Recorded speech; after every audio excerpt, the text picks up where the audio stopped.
What's going on, guys? Stock Jock here, up $1,626 on the day. Definitely the best day I've had so far this year.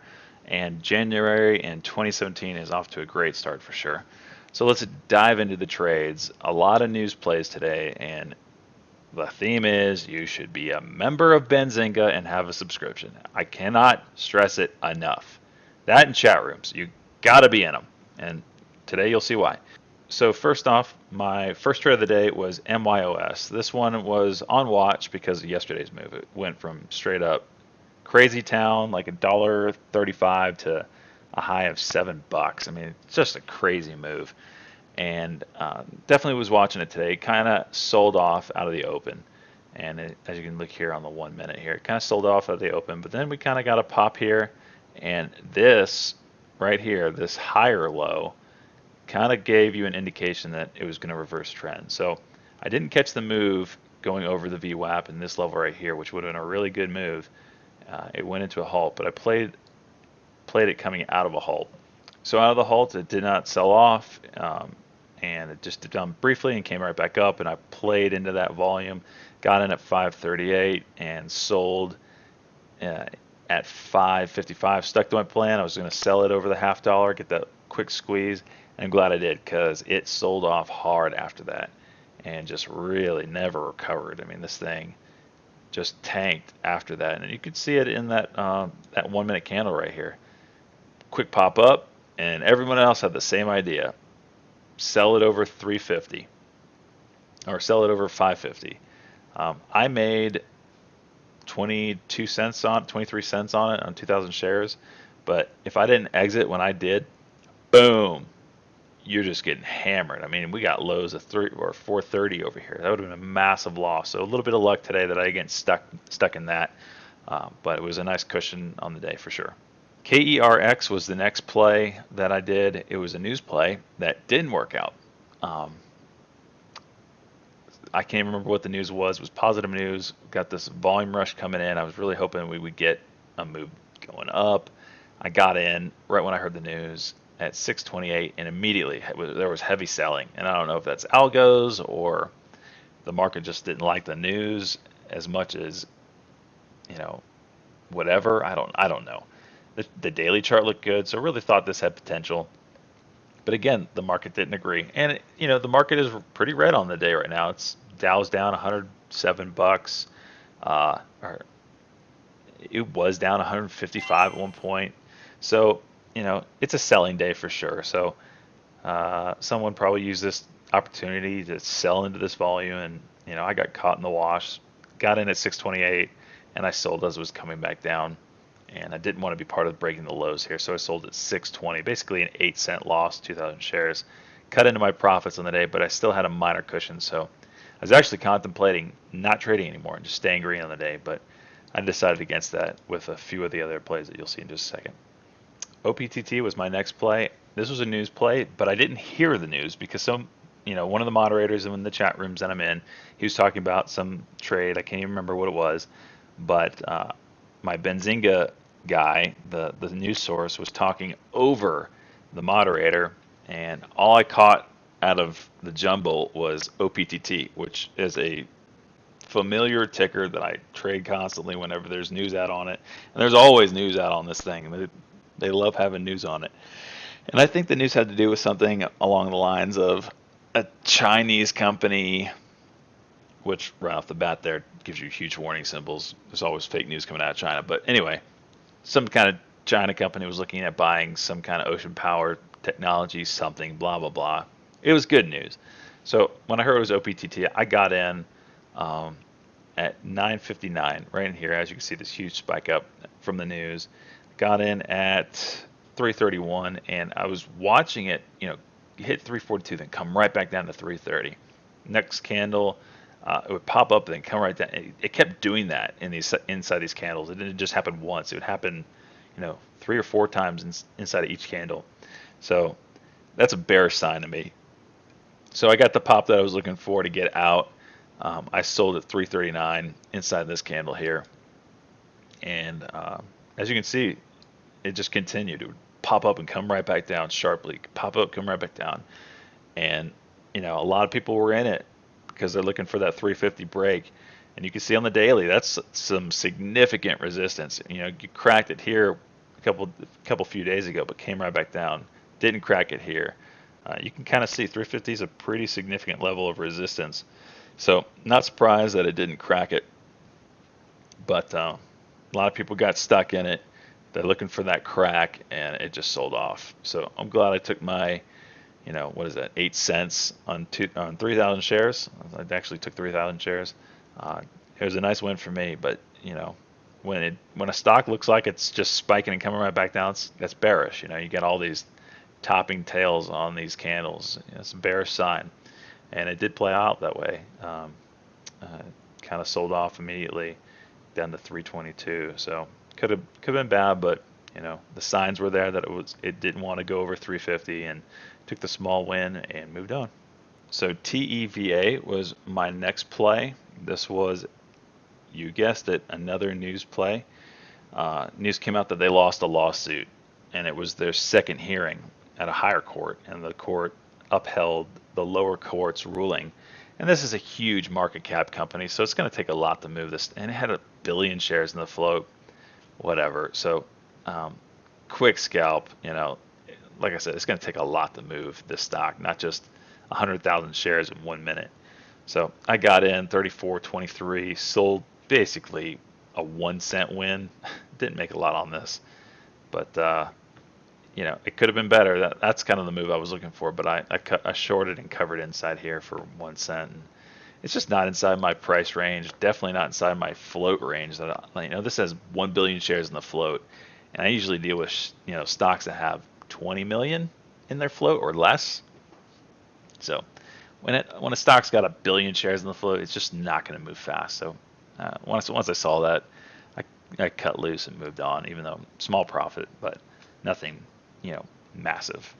So FCAU, this one was a pure news play, and the news was that the EPA was going to go after Fiat Chrysler for cheating on the emissions tests using like a software hack or something to change the emissions of their diesel vehicles. Does that sound familiar?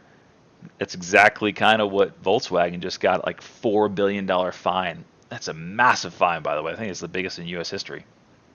So the potential was to just get smacked with Fiat Chrysler. I mean, you just had Volkswagen get $4 billion for cheating on emission scandals.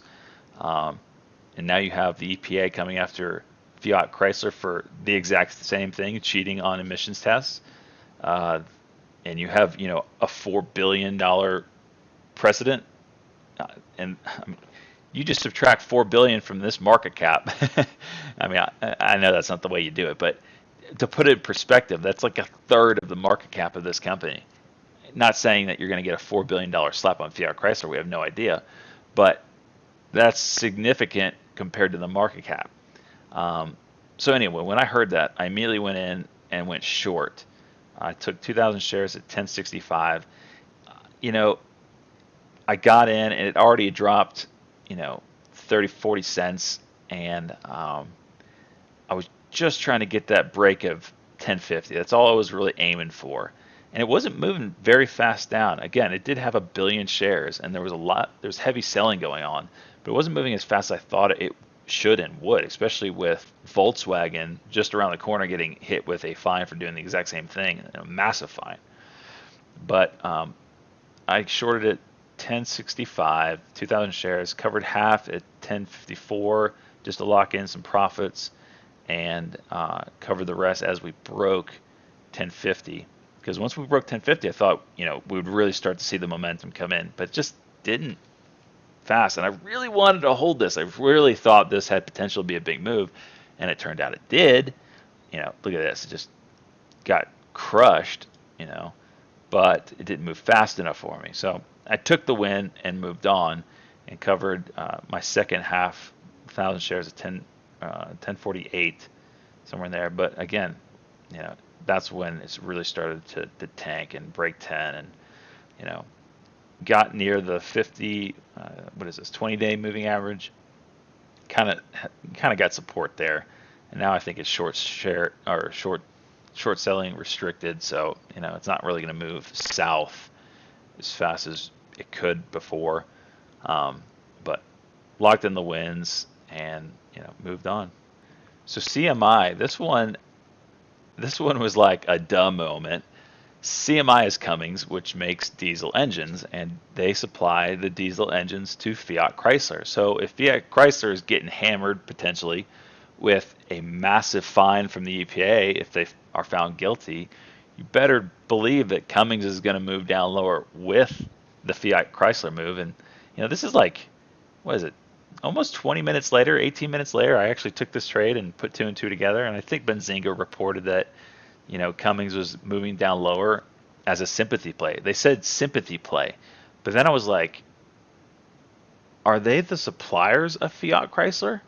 And I had to Google it, and sure enough, they were. So it wasn't just going down in sympathy. They actually had some skin in the game.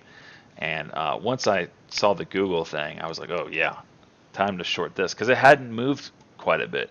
The Fiat Chrysler news came out around here, 10:20. You can kind of see the volume right here, and it didn't really affect Cummins much.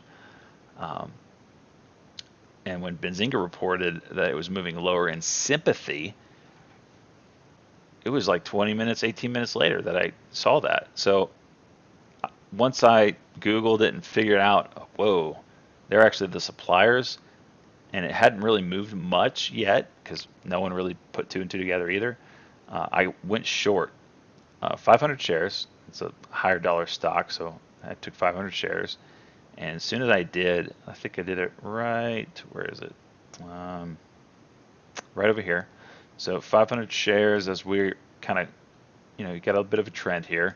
You got a drop, kind of a drop, curl up, and I was playing for that drop again. The break of the previous candle, and I went short at 137.75, and I covered inside this candle here at, let's see, 137.75 is right there, covered 137.20, which was almost the low of this candle. I'm sorry, we're inside this candle. Where is it? Whatever, 137.20, 500 shares. That's a 55-cent move. All day long, I'll take that. Very happy. And I wasn't watching it for this move. I mean, this is, again, same pattern. Pop up and curl back down. And again, it got hammered here as more people were realizing, hey, Cummins, this is going to get hammered as well. And Fiat Chrysler was still dropping. So Cummins is going to go down in sympathy. But a nice win on 500 shares, 55-cent move. I'm going to take it. I'm just going to lock it in and take it. So APOP was my next trade. This one was halted coming up, and as it reopened, it sold off, but didn't like sell off hard. A lot of times when you see these open after a halt, they'll either just gap up and then maybe come back down and then move back higher, or they'll just completely sell off and the move's done. Well, this one sold off a little, but it wasn't like massive, and I wanted to play the curl here. We've been seeing a lot of big moves in small caps. This one has 5 million shares in the float, which is really, really small. I mean, look at the last few that we were talking about, like TEVA that had 1 billion shares in the float. This is 5 million. So as it opened, the spreads were really, really big, so I didn't want to get in yet. And we had this kind of green candle, and I wanted to play the curl up, see what we can get out of it. So as this candle closed and this one opened, I went long. I bought 2,000 shares at 627, looking for the break of this high, which is 620. Got a little slippage, and as it broke, I sold at 662. Basically a 35-cent win on 2,000 shares, $700. Nice win there. I didn't even care that it took off after this. I missed other moves out of this thing.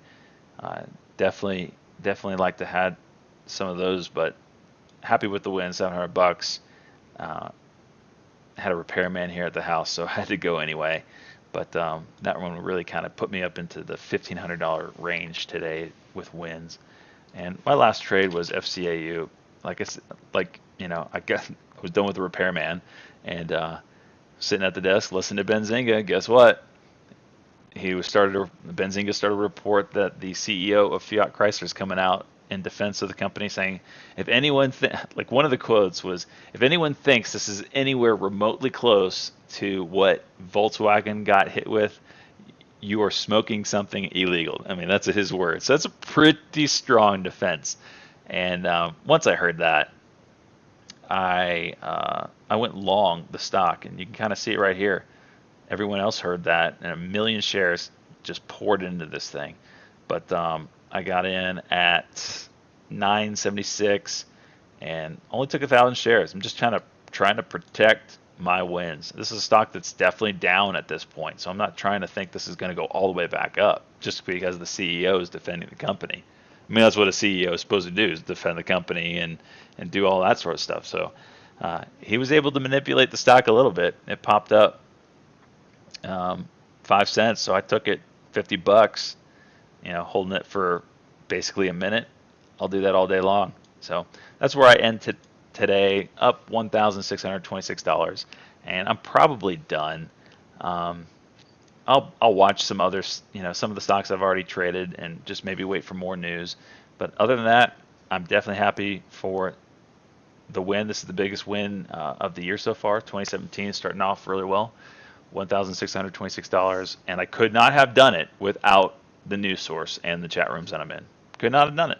So today's wins paid for multiple years of both the chat room and the news service. So they're just great. They're great, especially for new traders. When I first started out, I didn't do what everyone recommended, which was just trade on paper.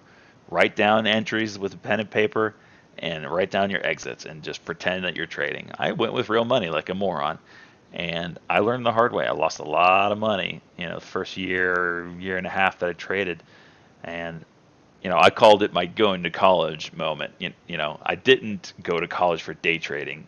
It's something that I got into, and I learned the hard way. To be honest, I lost a lot of money my first year and a half of day trading, and I should have just day traded on paper, but I didn't.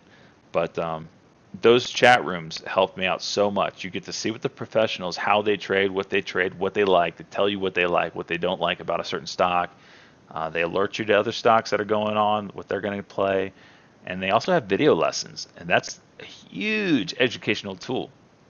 I think one of the chat rooms I'm in right now is $6.99 for the year for just the chat room. But I get all the video lessons that came with it. I mean, a college course is going to cost you $2,000, $3,000 for a semester. So to pay $6.99 for a whole year's worth of education and alerts and all that kind of stuff, that's easy. You got to pay to play for sure. Anyway, so I highly recommend for new traders getting in a chat room. One of the ones I use is down in the description down below. Try them out. If you don't like it, quit the subscription. It's no harm, no foul.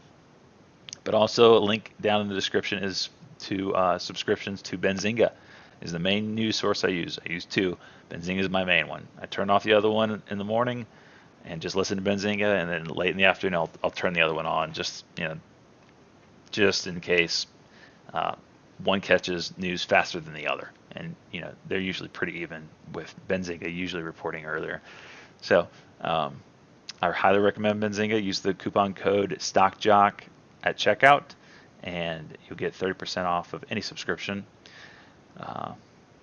So as always, if you have any questions, please find me on Google Hangouts and ask. My Google Hangouts email is stockjockat@gmail.com, and I am there to answer questions. I try to help out new traders or any trader that has questions. There's people that hit me up all the time, and I'm happy to help when I can. I wish that someone was doing this for me when I was learning how to trade, but it was just so hard to get a hold of anyone that knew anything about day trading, because they don't want to have time for you. They're just worried about themselves, which rightfully so. It's a tough game out there, so they don't really have time to deal with other people, blah blah blah. But I'm here to help when I can. So find me on there if you have any questions. Be more than happy to help and help people make money. Also, you can find me on StockTwits. I put out my trade ideas on there. Some I take, sometimes I don't. Sometimes it's just what I'm seeing going on in the market. blah blah blah, and it's just a nice resource tool. So take those with a grain of salt, but I am on StockTwits at StockJockAT. All right, guys, I will see you in the next video.